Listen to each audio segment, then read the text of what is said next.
Now, your Super Doppler 10 forecast with meteorologist Jeff Edmondson. Come think of it, I don't think I've ever heard of cold cuts like that getting listeria. That's interesting. Not fun, too. We're looking at temperatures, though, this morning that I'm really liking, 50s and 60s across our area, so a nice, comfortable start to the day. Humidity levels, they're not going to be high today. We will definitely not have thick humidity, but it is noticeable out this morning at least. Dew points are in the 50s at the moment. Here's a look at our wind speeds today. It's really going to get windy. There's already a breeze out there now, 5 to 10 miles an hour out of the south. You can barely feel it. It feels comfortable right now, but this afternoon, while it may feel nice, it's also going to be really strong too.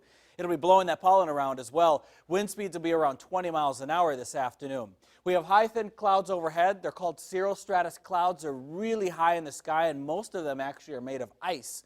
So these kind of clouds don't create rain. Now, there are some areas with some rain near Roanoke at the moment, but we don't have any chances for rain today. We're looking dry. We could see some rain chances, though, tomorrow as this line of storms moves across the country. At this point, most areas are not getting severe weather anymore. They're just getting chances for some flooding. Those are some of the most recent reports. But problem is the southern states will get the severe weather today, and then we could see some severe weather tomorrow night. An enhanced risk of strong storms is the orange, slight risk for the eastern shore, middle peninsula, and northern neck for tomorrow. So we do have a great chance to see some storms across the area, and numerous storms could be on the severe side. So what kind of activity am I expecting? Well, we're looking at the damaging wind gusts being the main threat. Flooding also a possibility. Hail, tornadoes are at a low to medium level.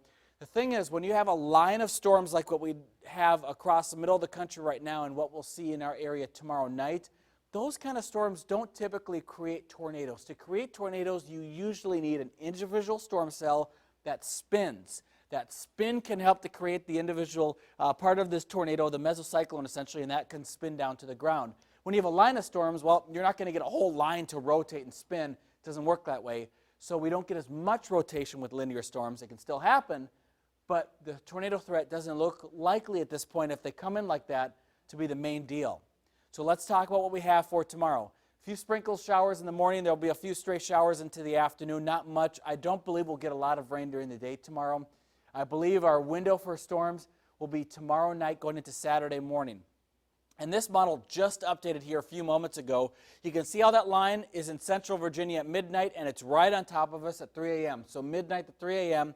I believe is our rough window when we could see these storms moving through, which is absolutely terrible because that's the middle of the night. Who wants severe weather in the middle of the night? Well, who really wants severe weather at all? But we have the storms in the middle of the night, which could be another problem because a lot of us will be asleep when they come through. So stay tuned for updates on that. There will be some changes to that forecast. Temperatures will be in the 80s today and 70s, likely tomorrow.